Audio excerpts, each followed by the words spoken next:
Hello, I'm Ryan, and welcome to The True Connoisseur, my channel where I discuss fragrance as personal experience as cultural object. And today we're talking about a fragrance built around one of my favorite notes, and that is, of course, tobacco, just in time for autumn. The autumn weather is starting to creep in slowly but surely. The scents around me are shifting from the summertime aromas into that wonderful woody fall aroma spectrum, and I'm finding myself yearning more and more to pull out the tobacco-based scents in my collection. This is a relatively new addition to my collection, but I've been spending a lot of time with it. I've been enjoying it. I think it's really pretty fascinating. So it's from a brand that I'm not particularly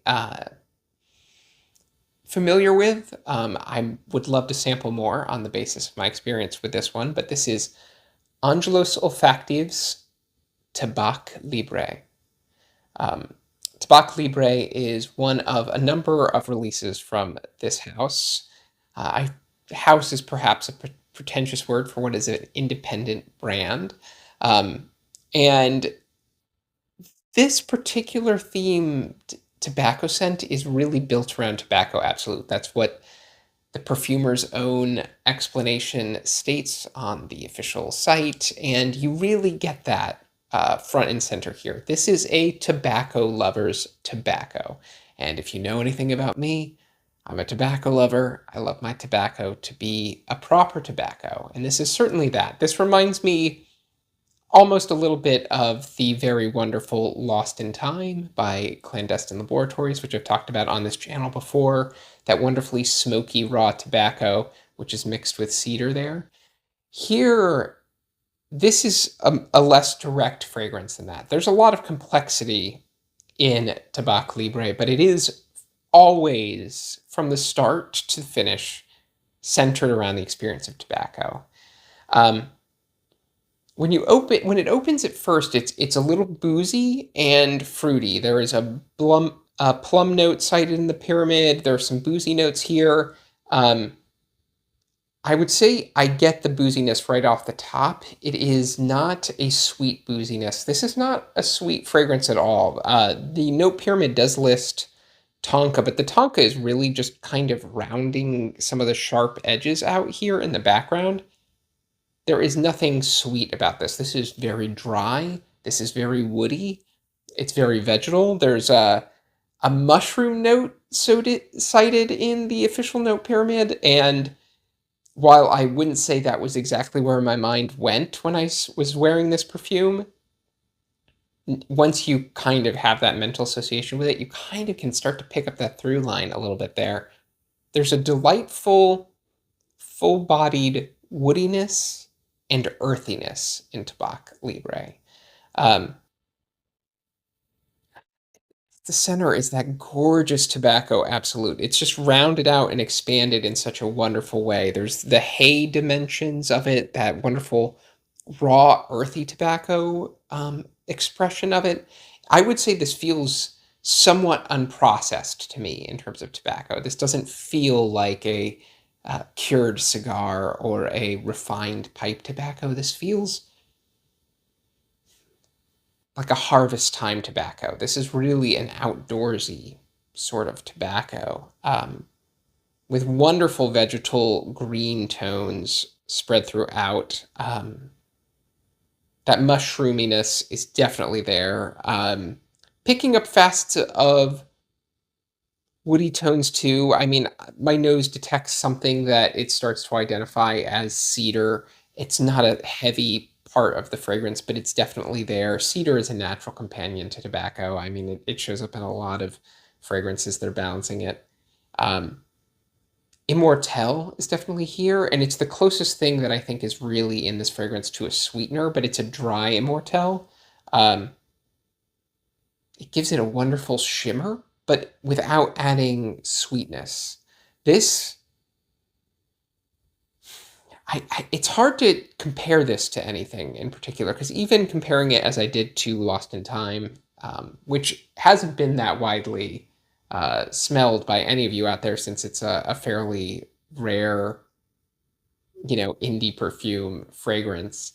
Uh, it's hard to find a good companion point to this. If I was to mention anything that was particularly notable or popular in the market, it would lead you astray. This is firmly in the realm of independent perfumery, firmly in the realm of a pretty raw, unvarnished tobacco fragrance. I would say it has something of what I think is the country house ambiance of a Villoresi Atmanzaman a little bit, which also has Immortelle and tobacco, but this is much more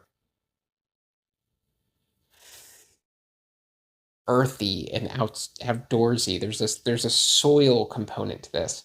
It really feels like an outdoorsy fragrance, which makes it so perfect as the weather is starting to turn and it's time to start pulling my cardigans and sweaters out of storage and get them ready to wear. It's that kind of fragrance. I really just want to wear this when I'm walking outside, enjoying the foliage around me. Um, it's really beautiful stuff. I mean, even now, this has been I sprayed this fresh as I started to do this video just so I had the opening in mind, but like the boozy and fruity facets are still there, but without being the sort of aggressively pronounced fruity accords you sometimes get in scents of this type.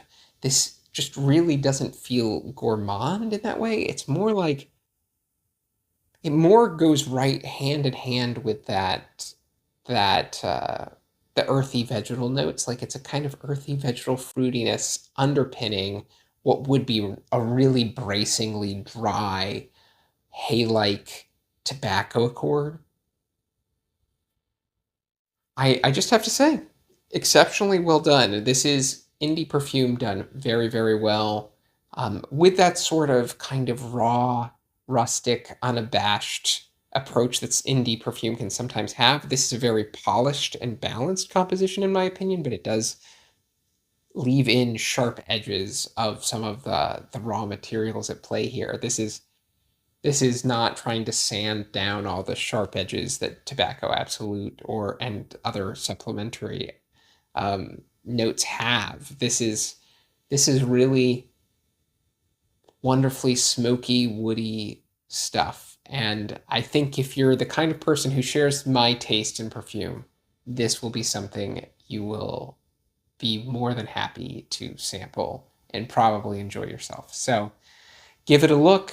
Um, Let me know if you've tried it. Let me know if there's anything else from this house that you might have sampled that I should be looking out for. I'm really not that familiar with the world of Greek perfumery in general, but this is lovely.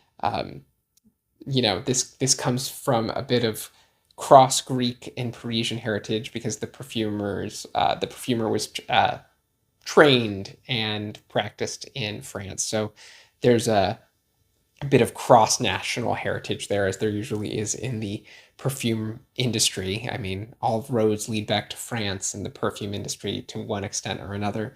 However, um, you know, I'm very curious if Greek perfumery has a sensibility of its own. Let me know because I'm really not familiar with many Greek brands, and the way that they might approach scent, say, different from their Italian neighbors. So let me know. Looking forward to the discussion in the comments, and I will catch you in the next one.